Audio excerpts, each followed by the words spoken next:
Olá, uma ótima tarde a você. Começamos ao vivo para todo o país a segunda edição do Agricultura BR desta segunda-feira, dia 24 de fevereiro. E você sabe, você nos acompanha pelas mais diversificadas mídias, pelas antenas parabólicas em todo o Brasil, também TVs por assinatura. Destaque para a NET TV Claro, canal 190, conecta lá. Você também está nos acompanhando nesse momento pelo Facebook, pelo YouTube e pelo portal sba1.com. A partir deste momento também, os amigos da TV Imaculada da Conceição, no Mato Grosso do Sul, estão com o sinal aberto para todo o estado. Obrigado pela participação de todos. E fique de olho agora nas atrações dessa edição do Agricultura BR, porque o Agricultura BR de hoje vai mostrar para você o seguinte: soja despenca. Olha, a aversão a risco faz com que a soja despenque nos Estados Unidos. A queda neste momento passa dos 15 pontos. Não tem posição de curto prazo, dando piso de $9 o bushel, o que mostra uma situação muito forte de aversão por conta do coronavírus. Daqui a pouco eu explico por quê. Você vai acompanhar preços para a arroba do boi gordo em alguns estados brasileiros, como é que foi desenvolvido esse valor nos últimos 30 dias. Também comento de algumas situações importantes para o setor, como por exemplo, o fator do Rio Grande do Sul e a vacinação contra a febre aftosa, a reabertura de mercado norte-americano para a carne brasileira, entre outros assuntos por aqui no nosso programa. Tem também o acompanhamento da lavoura, como é que está sendo a colheita da soja. Teve muita chuva, chovendo em vários estados do país e isso deu uma diminuição no ritmo na última semana. Daqui a pouco esse é o assunto do Agricultura BR, que traz mercado físico hoje, com essa semana, pelo menos até quarta-feira, não tem muito negócio, você sabe muito bem disso, praticamente zero. Mas você tem aí as informações de mercado físico e mercado futuro lá nos Estados Unidos para café e para soja e milho. Começo a edição do Agricultura BR de hoje falando a respeito de um assunto extremamente importante, em relação à vacinação contra a febre aftosa no estado do Rio Grande do Sul. O Rio Grande do Sul, através da Secretaria de Agricultura, havia solicitado ao Ministério da Agricultura, Pecuária e Abastecimento a antecipação da vacinação contra a febre aftosa de maio para março. E isso ocorreu na última sexta-feira. O Ministério da Agricultura ele conseguiu confirmar esta situação solicitada pelos gaúchos.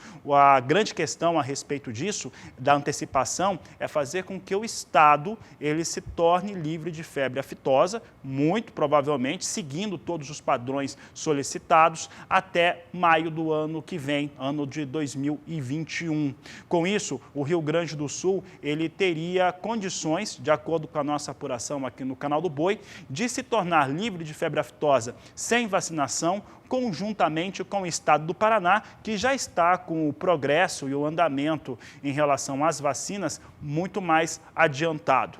De acordo com os dados da Secretaria e também do Ministério da Agricultura, o Rio Grande do Sul hoje tem um rebanho total de bovinos na ordem de 13 milhões de cabeças. É um dos grandes estados produtores do país e, se vier a se confirmar, tanto o Paraná quanto o Rio Grande do Sul, teríamos os três estados sulistas já em condição de estar livre de febre aftosa sem vacinação. Esse é o ímpeto aí dos gaúchos neste momento e agora tem apoio do Ministério da Agricultura para cumprir essa meta. Já que eu falei bastante do Rio Grande do Sul, vamos saber um pouco como é que se comportam os valores por lá, valores para o quilo do boi gordo. Lembrando que no Rio Grande do Sul você tem uma métrica diferente em relação à precificação. Por lá é quilo. Então você vai ver na tela agora o quilo vivo do boi gordo por animal. É o que você vai acompanhar agora aqui no Agricultura BR. Você tem aqui os valores praticados no Rio Grande do Sul. Você vê aqui valores que vêm numa média bastante interessante. Olha só, no dia 24 de janeiro, o valor do quilo do boi gordo no Rio Grande do Sul era de R$ 6,70. No dia 31 de janeiro, encerrava o mês a R$ 6,60. Dia 7 de fevereiro, R$ 6,65. Dia 14, R$ 6,75. Neste último dia 21, sexta-feira, R$ 6,65. Hoje não está tendo negócios, 24, sem negócios, meio de carnaval, não tem jeito, não tem operação, então é 6,65 mesmo. Não vai ter variação em relação à última sexta-feira. Valores interessantes para a Praça de Pelotas, tradicional praça no estado do Rio Grande do Sul.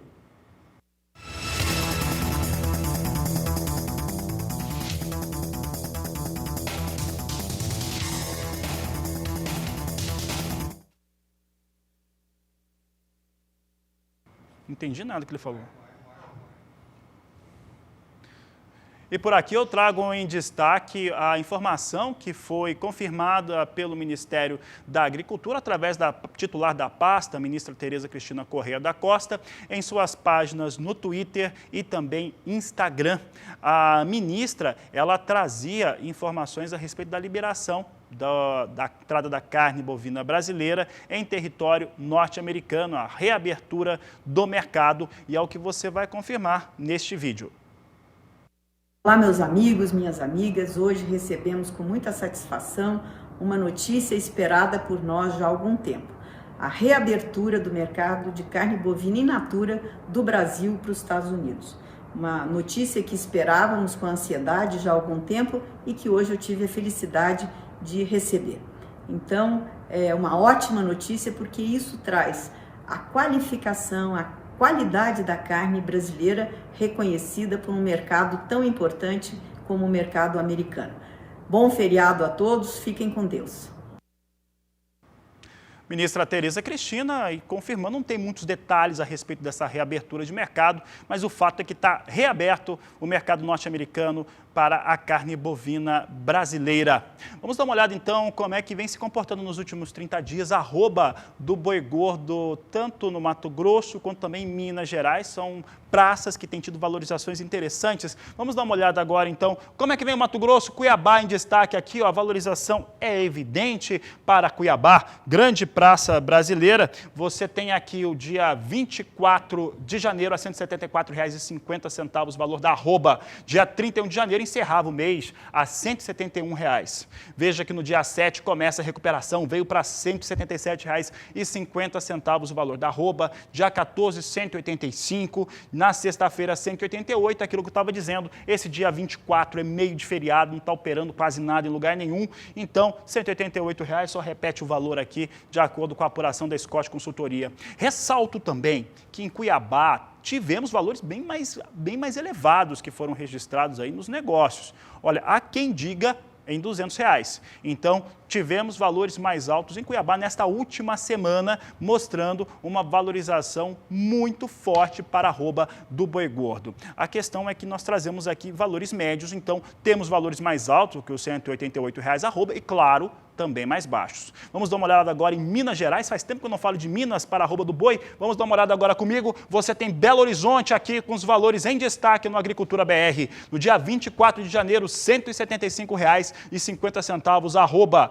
Encerrava o mês a R$ 176. Fevereiro é de valorização nessa praça também. Dia 7 de fevereiro vinha para R$ 185 a arroba. No dia 14, 187. Dia 21 alcança R$ 192 o valor da arroba. Hoje não tem operação. 24 de fevereiro, R$ 192 o valor da arroba do boi gordo. É o que a Agricultura BR destaca e mostrando uma fortificação dos valores da arroba do boi gordo de uma maneira geral nas principais praças produtoras do Brasil.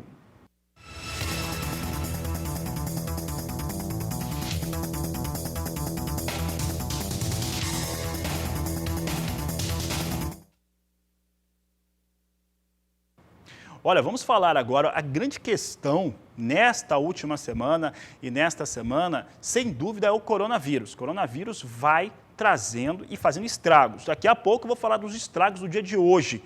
Entretanto, há uma redução evidente na capacidade portuária dos países afetados. E mesmo na China, a capacidade portuária é menor em relação tanto ao envio quanto à recepção. Ainda não há um protocolo, os chineses estão tentando desenvolver um protocolo que seja mais seguro para não haver mais contaminações, mas vai se mostrando cada vez mais difícil em relação a essas contaminações. E a grande questão que fica é em relação à recepção de produtos, e é claro que estamos preocupados com a recepção de produtos aqui do Brasil. E aí a BRF informa que a recepção de carne de frango congelada e também in natura permanece normal, mesmo com essa situação de diminuição na capacidade portuária dos chineses. A China vai enfrentando esse problema, é onde começou o coronavírus e vai se espalhando pelo mundo. E quanto mais se espalha, pior é a crise também financeira que vai ocorrendo sobre o mercado chinês e, consequentemente, acaba respingando em outros mercados, como você já sabe, eu já falava na abertura do programa, nos Estados Unidos também. Uma outra questão é que os navios que estão indo para a China, transportando carne de frango em containers, continuam com os volumes adequados. Tanto é que Paranaguá teve um embarque, né, o recorde de embarque de carne, de qualquer produto em containers, é de carne de frango, aconteceu nesse mês de janeiro, de acordo com as informações do Porto de Paranaguá e Antonina.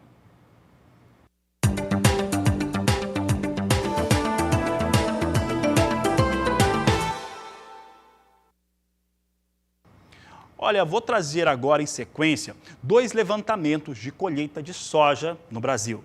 Começo pela ARC Mercosul, e que juntamente com a AG Rural, que é a outra agência que eu vou falar, já vou falar um resumo da situação toda. Olha só, a chuva atrapalhou muito a colheita na semana passada. É isso que ocorreu. Choveu demais em áreas produtoras e isso fez com que, mesmo o produtor tendo janela, tendo situação, colocou as máquinas no campo, mesmo assim, a situação foi difícil nessa última semana.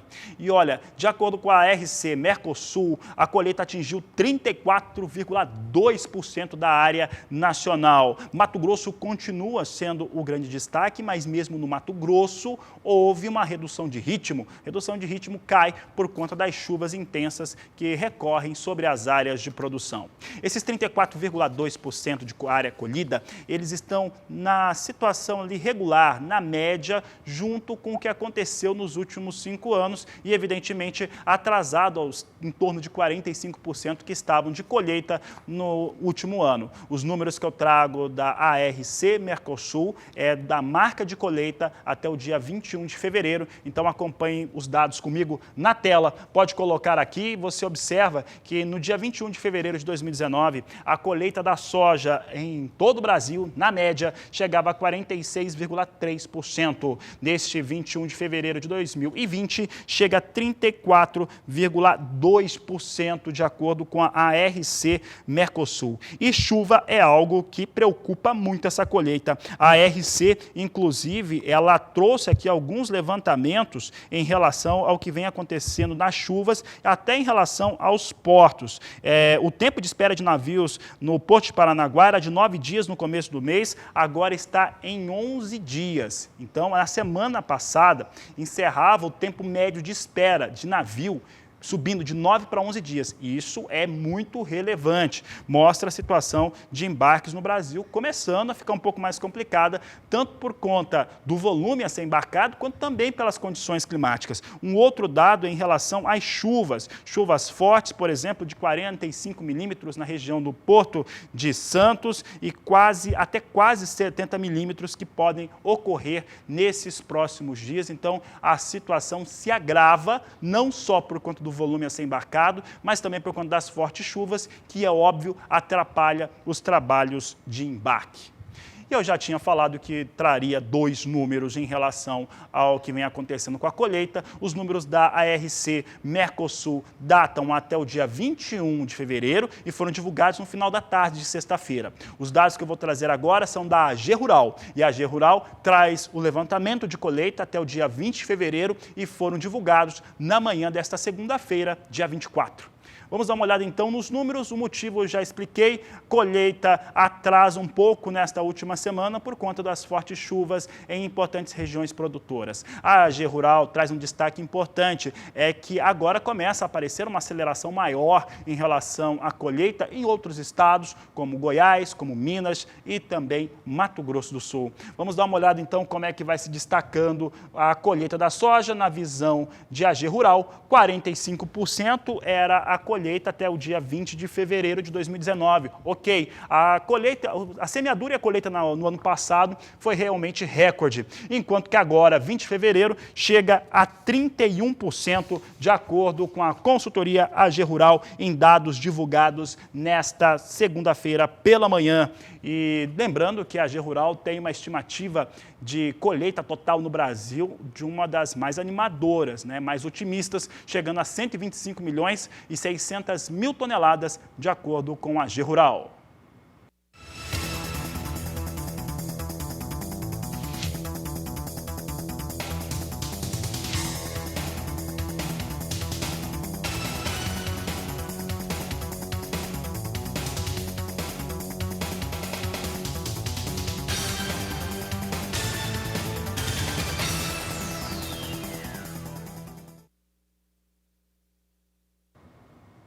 Eu sigo falando de soja, mas agora soja no cenário internacional. Na manhã desta segunda-feira, o Departamento de Agricultura dos Estados Unidos trouxe a informação de reporte de exportadores privados em relação à venda de soja. Essa venda de soja foi com destino ao México e com entrega nesta temporada. Acompanhe os dados comigo agora na tela, mostrando um pouco do que aconteceu, que foi informado nesta manhã. Volume total de 163.290 toneladas vendidas ao México, com entrega na campanha atual, campanha 2019-2020. São as informações que trazemos em destaque aqui no Agricultura BR sobre o que vai acontecendo com soja nos Estados Unidos. Por lá, o mercado continua em operação total e, aliás, continua muito quente.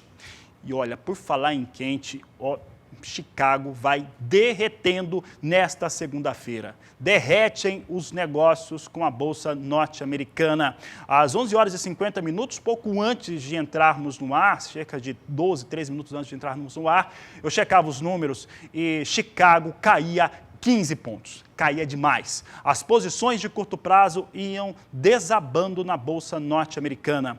Para você ter uma ideia, a posição de mais curto prazo, que é a de março, caía para $8,74 por bushel.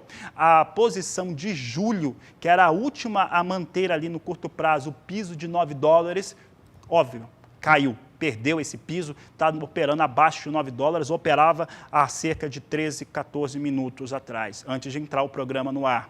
Os números vão apresentando duas situações específicas. Primeiro, é aquela situação, aquela expectativa que se tinha da China comprar soja dos Estados Unidos, o que não se confirmou. Mas essa situação, de certo modo, apesar de ela influenciar os negócios, sem nenhuma dúvida, ela está precificada. Já era assim na semana passada e continua agora. O fator é uma aversão total a risco por parte de investidores. Essa aversão total a risco tem a ver com os dados apresentados hoje, desde cedo, principalmente vindos da Ásia. Os números da economia chinesa são péssimos e a expectativa é de não ter muita melhoria e uma economia cada vez mais afetada pelo coronavírus. Um outro fator vem de outros países também igualmente já afetados e contaminados com o novo vírus. Eu falo em relação a Irã, Coreia do Sul e Itália, que além de terem um número maior agora de pessoas que estão contaminadas, o número de mortes também, infelizmente, elevou-se.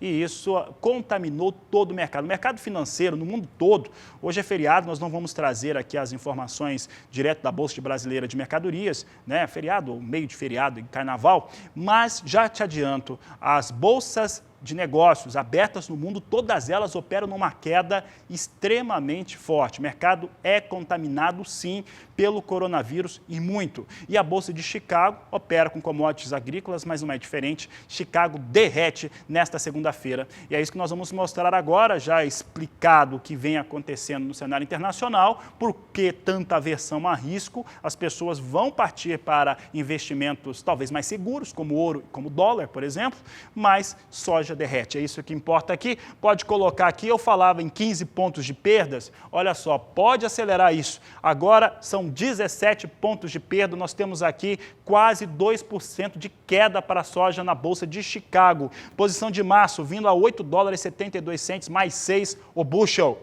Maio, $8,81 mais 2. Os números são realmente extremamente negativos neste momento. Temos a posição de julho a $8,93 o bushel. Abriu o pregão da madrugada essa posição de julho acima de 9. Agora nem a posição de agosto tem registro de 9. Vem a $8,97 o bushel, também perdendo muito, perde 16 pontos. A queda é forte neste momento na Bolsa norte-americana de Chicago.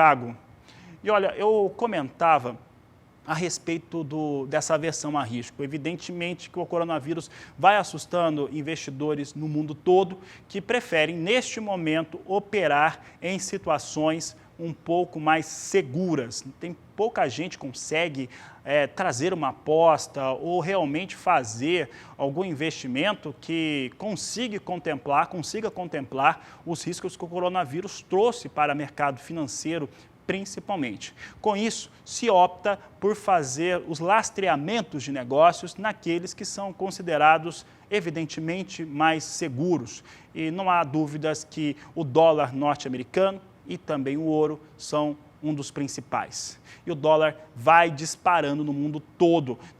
O dólar está com os valores lá em cima. Hoje não tem operação de mercado no Brasil, mas tem referência para o dólar. Vamos dar uma olhada para ver como é que vem a moeda norte-americana aqui no Brasil. O dólar hoje disparou frente à moeda sul-africana, sobre a moeda índia, sobre até o dólar australiano. Nós temos aqui o dólar norte-americano, o dólar comercial no Brasil, neste momento, operando sem referência nacional. Essa é a questão. Sem referência nacional, dólar vindo com R$ 4,39 mais 3, vem na estabilidade nesse dia que não tem referência local. Entretanto, a referência internacional existe e vai apontando com quedas fortes. É muito provável que a reabertura de negócios na quarta-feira, depois do meio-dia, traga esse impacto acumulado desta segunda e terça e também meio expediente de quarta-feira de carnaval.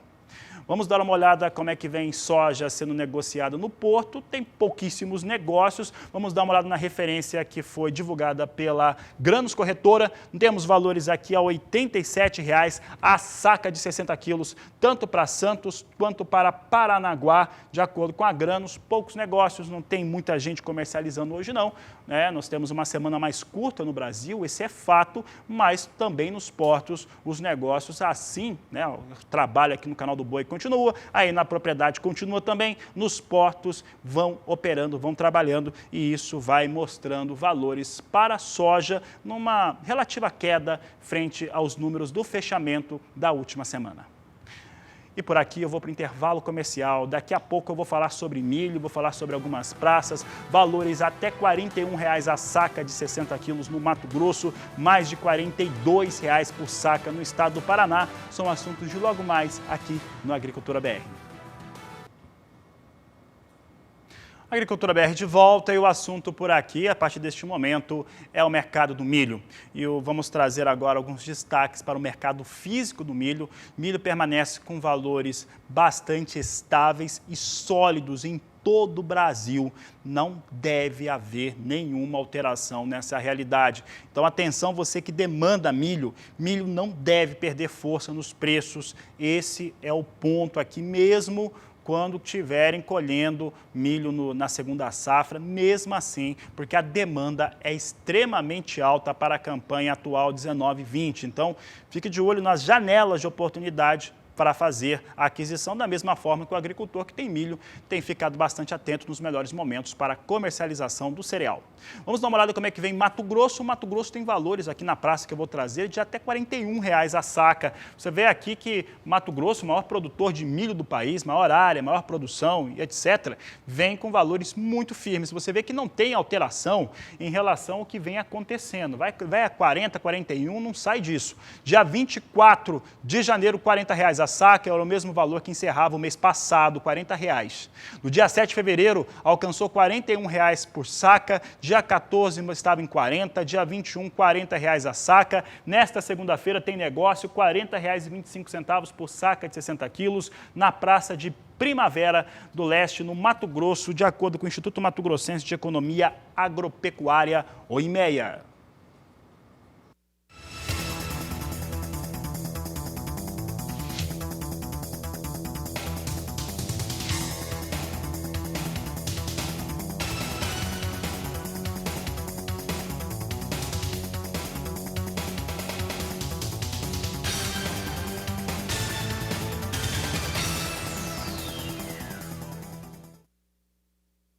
Se no Mato Grosso tem preço de R$ 41 por saca, imagina no Paraná.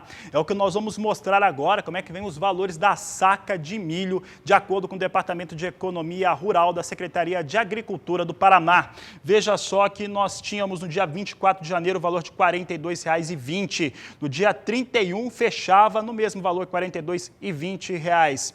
R$ 42,20. No dia 7 de fevereiro recuou para R$ 40,20. Dia 14 inicia uma recuperação vindo para R$ 40,70. Na sexta-feira, R$ 42,20, a saca de 60 quilos. No dia 21 de fevereiro, não tem negócios no dia de hoje, em Pato Branco, no Paraná. Então vai permanecer na marca de R$ 42,20, de acordo com o DERAL, Departamento de Economia Rural da Secretaria de Agricultura Paranaense, mostrando valores extremamente consolidados em relação ao milho.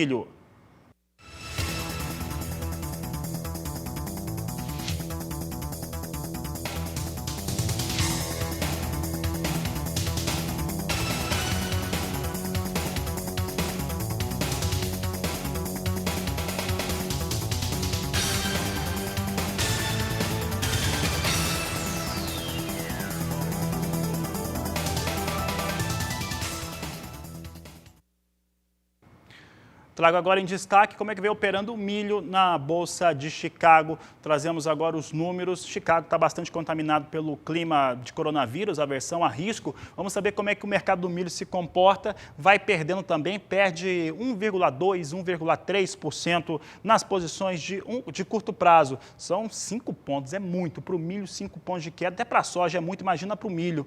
Posição de março vem a $3,72 o bushel. Maio, $3,75 mais 4. Julho, $3,78 mais 4 por bushel. E a posição de setembro, $3,77 mais 2 o bushel. São os negócios que o Agricultura BR destaca com o milho. Mais uma vez, se você chegou agora, mercado financeiro de commodities, o mercado que você pensar aí no cenário internacional, extremamente contaminado pelos dados e números apresentados na madrugada de hoje, muito ruins vindo da Ásia, em especial da China, que está com a economia, sem nenhuma dúvida, contaminada fortemente pelo coronavírus. E isso fez com que se reduzisse muito os negócios em todo o mundo, não só na Ásia. E aí essa aversão ao risco é por conta também da contaminação. Está havendo está espalhando, o coronavírus realmente vai ganhando o mundo e fazendo mais pessoas vítimas. Mais pessoas foram contaminadas no Irã, na Itália e na Coreia do Sul, e o número de mortes nesses países aumentou. E aí, hoje é um dia total de aversão a risco no mundo todo. Então, hoje, bolsas, todas elas caindo e caindo muito. Vou para o intervalo comercial, daqui a pouco a Agricultura BR traz em destaque para você o que vem acontecendo com o mercado do café. Vamos saber no mercado futuro, para a arábica, para o robusta e também mercado físico brasileiro. E eu volto já. Agricultura BR de volta, e o assunto por aqui a partir deste momento é o mercado do café.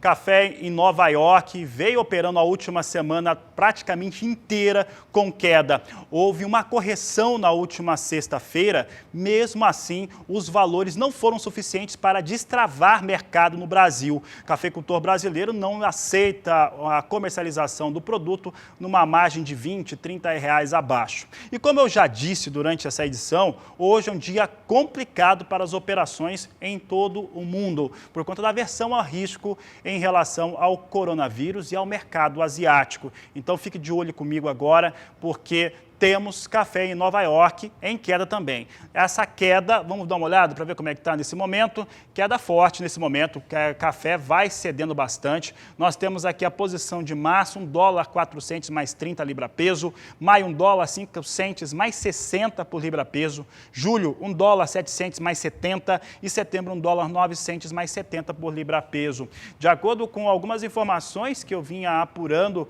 com operadores de mercado nos Estados Unidos, boa parte dessa pressão negativa no dia de hoje vem do coronavírus, mas de uma maneira indireta, muito mais por conta de uma percepção de um dólar mais alto no final desta semana aqui no Brasil. Portanto, considerando depois da quarta-feira, quando se voltar ao mercado normal no Brasil, devemos ter uma elevação para a moeda norte-americana e talvez um pouco dessa opção aqui por valores um pouco mais baixas. Uma outra questão fica por conta dos números apresentados por algumas empresas importantes de consultoria no mundo, como a FC Stone, que na última sexta-feira divulgou um relatório com uma estimativa de produção de café em 66 milhões de sacas no total no Brasil, e também o Rabobank, que trouxe uma estimativa muito próxima desse número, e aí joga um balde de água fria sobre os negócios e os preços do café arábica em Nova York.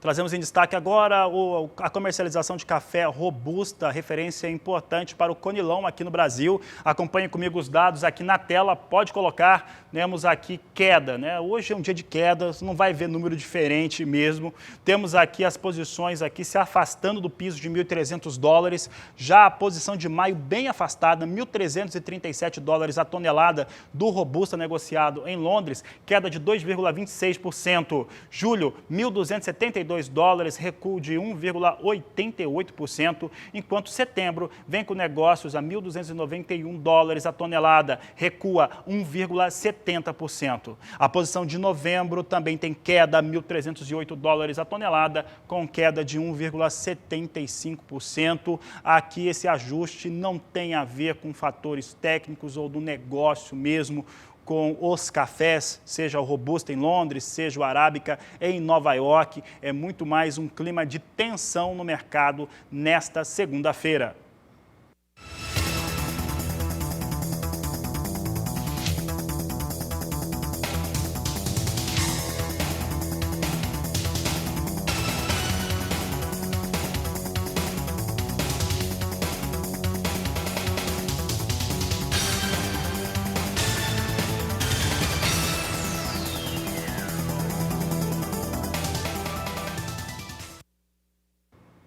E olha, eu quero falar agora com investidores de todo o país, porque você tem uma grande oportunidade de adquirir uma área retroportuária, um dos lugares que tem um dos melhores fatores competitivos de todo o Brasil. Eu falo dessa área retroportuária no estado de Santa Catarina, numa faixa de 90 quilômetros, atinge 5 portos, está perto de 2 aeroportos internacionais, um nacional, e tem aí características muito positivas para bons negócios, e é o que você acompanha agora na reportagem.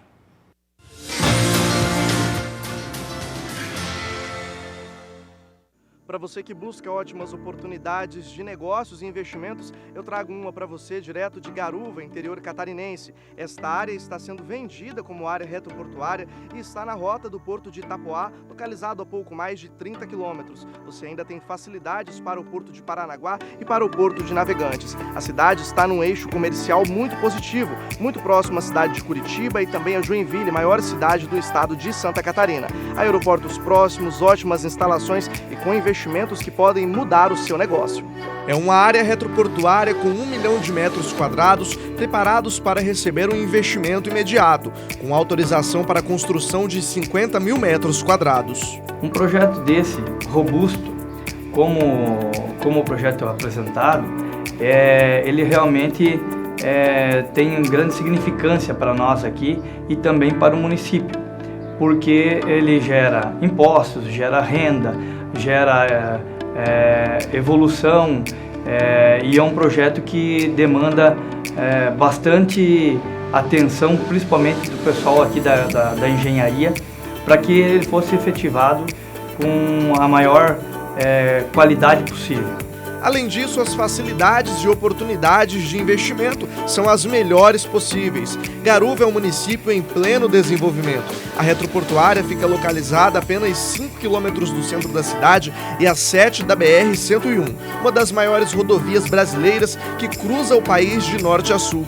Além disso, a localização está entre duas grandes cidades, Curitiba, no Paraná, e Joinville, em Santa Catarina. Garuva, após a implantação do Porto de Itapoá, ela mudou a sua vocação. Antes a gente tinha uma vocação similar à de Joinville, uma cidade maior próxima ao nosso município, uma vocação metal-mecânica que passou a ter essa vocação logística, muito vinculado ao que o Porto de Itapoá hoje representa para a nossa região e representa para o Brasil. São apenas 6 quilômetros da divisa com o estado catarinense.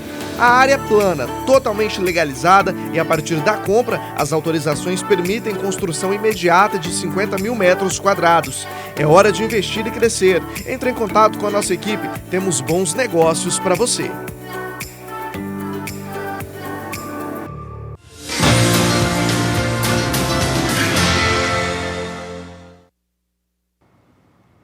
A Agricultura BR vai agora para um rápido intervalo comercial. Daqui a pouco nós vamos falar sobre como que a tecnologia que é empregada nas sementes garante melhor produtividade e resultado no campo.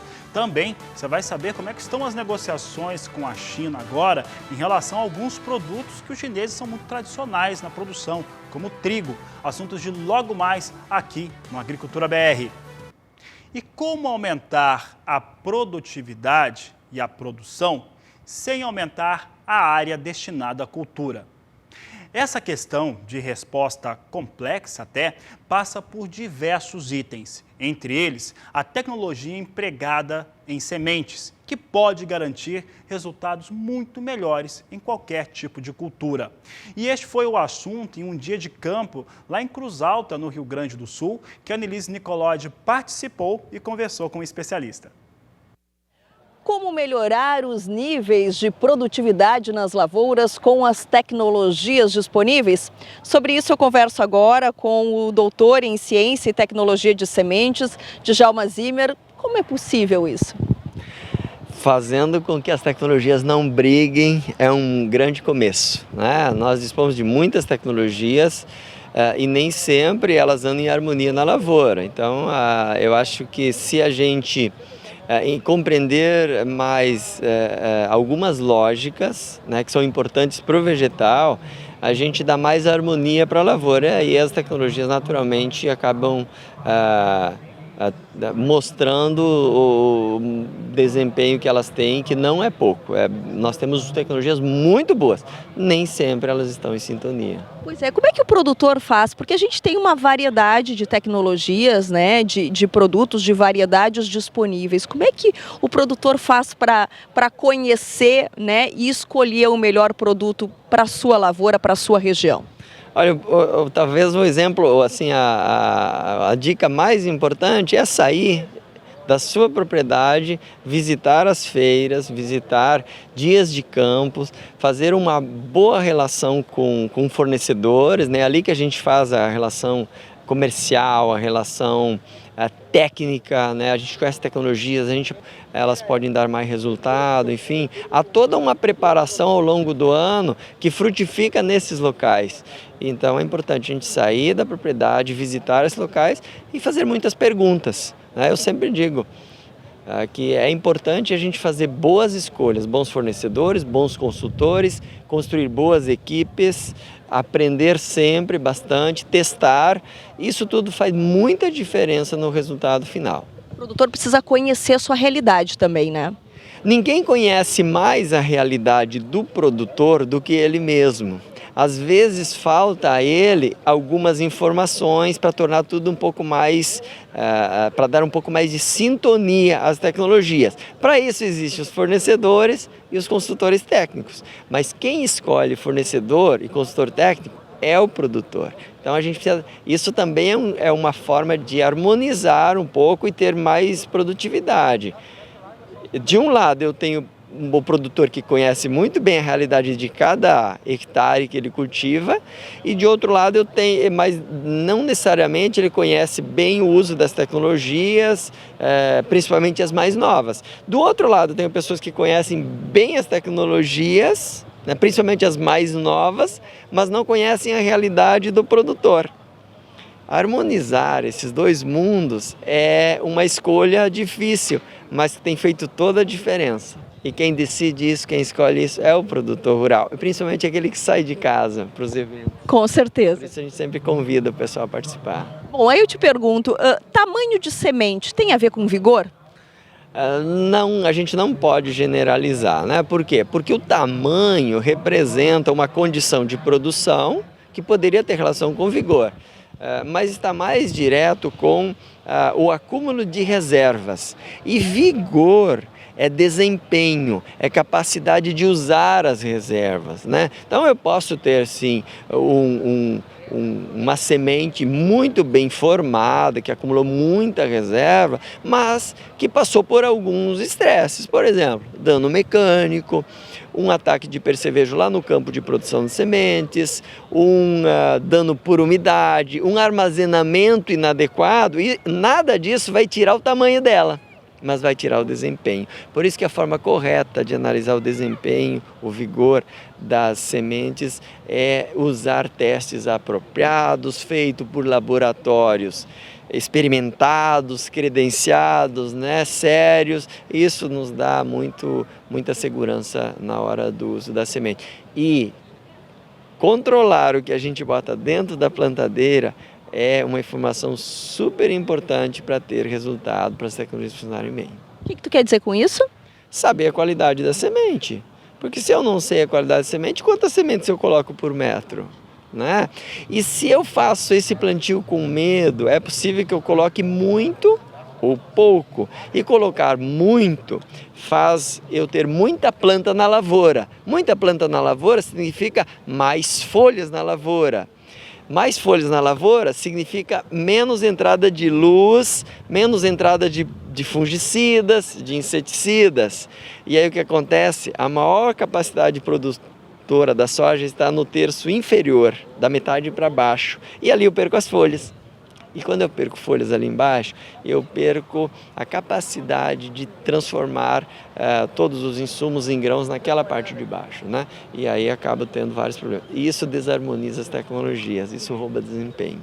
E isso vale para qualquer cultura? Para qualquer cultura. Tem uma questão em fisiologia vegetal, talvez a regrinha mais simples de fisiologia vegetal é a regrinha da relação fonte-dreno. Fonte, onde que eu produzo as coisas. Dreno, onde consome. A folha é fonte, onde consome no grão. Então, para ter grão, eu preciso ter folha. E o produtor está querendo, né, produzir cada vez mais na mesma área ou até numa área menor. A gente está com materiais com esse potencial? Cada dia mais. Isso não quer dizer que a gente esteja usando corretamente, mas nós temos muita tecnologia boa. Cada vez mais tem muita informação, então isso acaba às vezes deixando o produtor um pouco perdido. Aí eu volto lá para o consultor técnico, eu volto lá para o fornecedor que possa ajudar isso, né? Mas nós temos muito potencial, a gente cada vez mais vai produzir mais, né? Infelizmente isso não vai acontecer para todos, só para aqueles que conseguirem harmonizar as tecnologias no campo, e isso depende de informação. Maravilha, obrigada, Zemiro, pelas tuas informações. Do Rio Grande do Sul, Annelise Nicolodi.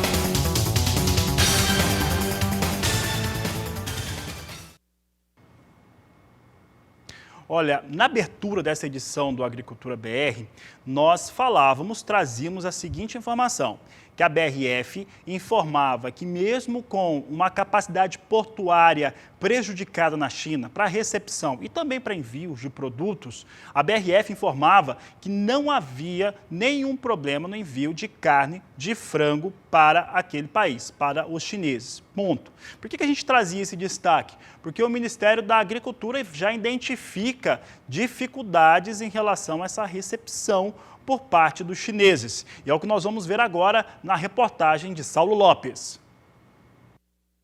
Houve um problema logístico na entrega de produtos do Brasil e do resto do mundo para a China. Você teve problemas no desembarque dessas mercadorias em portos, que os portos diminuíram o seu funcionamento, e no trânsito interno pela China dessas mercadorias. A informação que eu recebi hoje era de que nós estávamos já vendo a normalização desse fluxo. A minha avaliação, como de resto a de outros analistas, é com base na experiência que nós temos no tratamento com a China e outros países em que esse tipo de situação se coloca. A gente acha que é uma situação temporária. Você teve uma queda agora por conta desses problemas logísticos, você está tendo na China um consumo de estoques, mas assim que houver uma normalização de fluxos, a nossa expectativa é de que haja um incremento das exportações. Aí, se você for olhar a série de 12 meses, você vai ver que o comércio com a China ele não terá sido afetado pelo coronavírus. Ele poderá ser afetado por outros fatores. Você tem no comércio com a China, por exemplo, atualmente, e que nós acompanhamos muito de perto, a questão da volta à normalidade das relações da China com os Estados Unidos, que deverá ter um impacto para as exportações do Brasil, e o impacto pode não ser quantitativo, pode ser simplesmente uma redistribuição. Quer dizer, os Estados Unidos, para atenderem a China, eles vão ter que deixar de atender outros países, inclusive na Ásia. E isso abrirá espaço para que os produtos brasileiros sejam exportados para esses países. Então, mas eu não sei qual é o resultado final dessa equação. Algum produto específico nosso tem enfrentado ou enfrentou aí nessa época recente do coronavírus lá, nesse fator de circulação interna, desembarque, distribuição, não? As proteínas animais têm sido afetadas, porque inclusive elas demandam câmaras frigoríficas e de resfriamento, da manutenção da carne em baixas temperaturas, e isso realmente atrapalhou bastante. Mas voltando à questão da China, também tem a questão da peste suína africana.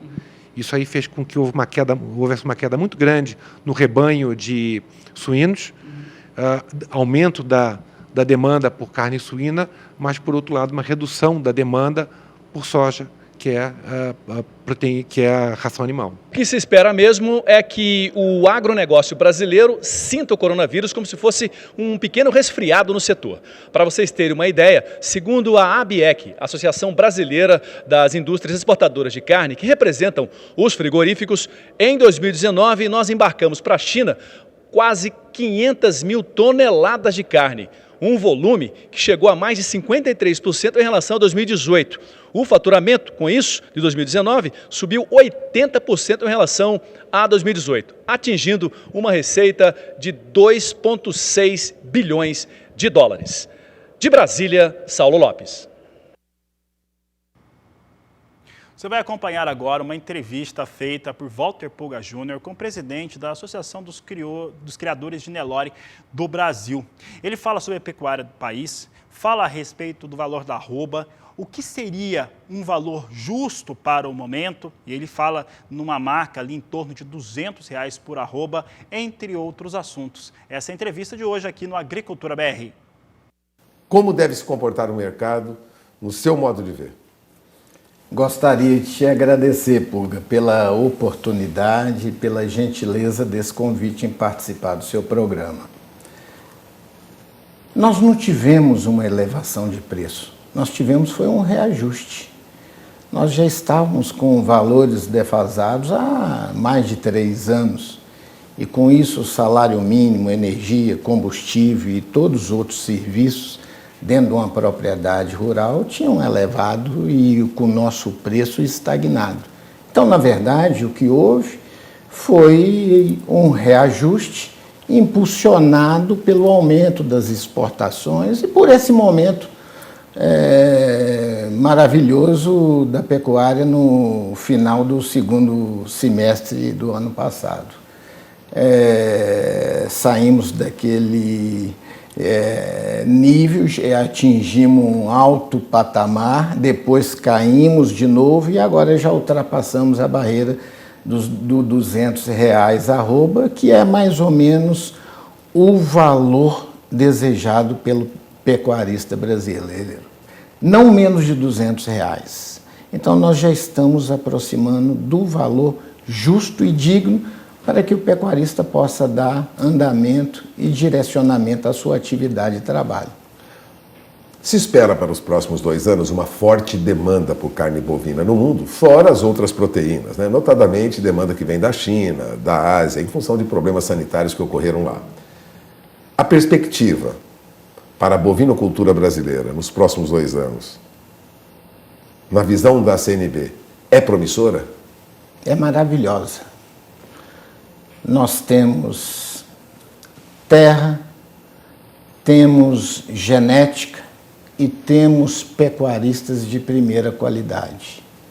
Não são homogêneos, são heterogêneos. E esse é um dos trabalhos que a CNB e também o próprio MAPA, Senar e outras entidades de classe deveriam também dar uma atenção maior para levar informações. O maior gargalo hoje da pecuária bovina de corte e leiteira também é a falta do conhecimento. Nós temos que levar informações para que esses indivíduos possam utilizar essas informações em benefício próprio, em benefício do setor pecuário. Não adianta uma alta tecnologia nas mãos de quem não está preparado para utilizá-las. Bom, o senhor é presidente da maior associação de criadores de gado do país. Praticamente, Nelore domina todo o rebanho brasileiro. Nós temos um trabalho da CNB há muito tempo defendendo a qualidade, o chamado Nelore natural, com acordos que começaram lá atrás com alguns frigoríficos e agora tem um novo acordo. Nós conversávamos pouco antes dessa entrevista, um acordo com a JBS, Friboi. O acordo atual é melhor do que o anterior? Infinitamente melhor. Eu acho que essa parceria com o JBS Friboi e também com a Matsuda veio acrescentar valores imensuráveis para a raça Nelore, para a CNB e especialmente para os pecuaristas. A diferença do ano passado para este ano, nós tivemos em torno, no circuito Nelore de qualidade, saímos de 11 etapas para 26 etapas, de 8.852 animais avaliados e abatidos para 21.880 animais abatidos, de participação de 7 estados brasileiros para 11 estados brasileiros, e de 67 pecuaristas participantes do circuito Nelore de qualidade para 228. No programa de qualidade Nelore Natural, o JBS Friboi distribuiu uma premiação além do valor da negociação com os pecuaristas de R$6.120.000 pela qualificação do rebanho apresentado de acordo com o protocolo previamente combinado. E a perspectiva para 2020? Estamos começando o ano, a Associação dos Criadores de Nelore do Brasil tem um trabalho. O que o senhor considera prioritário neste ano na sua gestão? Desde que entramos na CNB, a nossa gestão foi muito voltada com foco para a produção de carne de qualidade. Não esquecemos e nunca esqueceremos de continuar investindo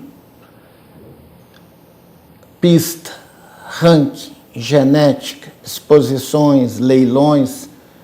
Isso é eterno, porque as duas pontas se encontram. A genética depende da produção de carne, a produção de carne depende da genética. Ou seja, o que entrega animais ao frigorífico depende daquele selecionador que produz genética e vice-versa.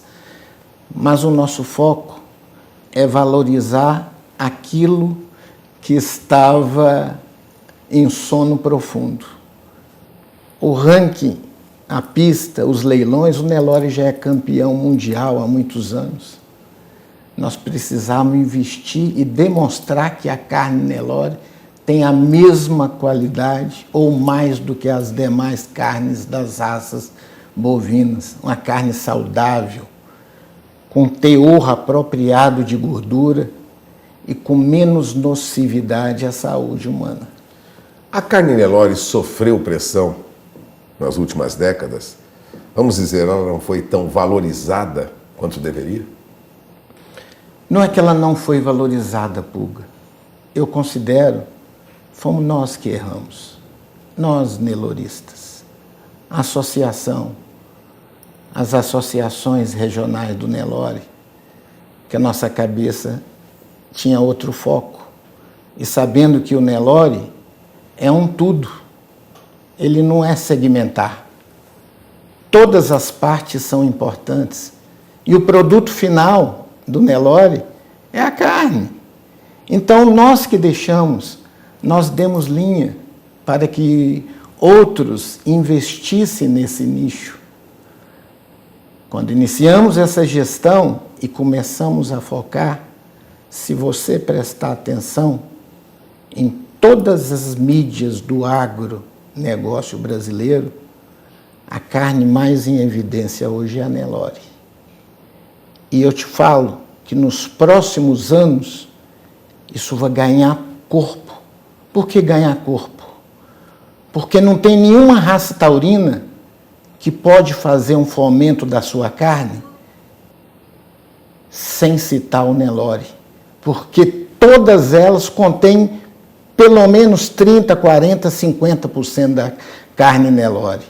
Então, na verdade, nós podemos viver independentemente e produzir carne de uma forma isolada. Nenhuma raça taurina pode fazer isso. Para elas produzirem em nosso país, principalmente do norte do Paraná para cima, que é a grande região produtora de carne, ela tem que acasalar com o Nelore. O Nelore faz carne de primeira qualidade. E, juntamente com outras raças taurinas, o Nelore dá condições deles produzirem uma carne de qualidade tão boa quanto a do Nelore puro.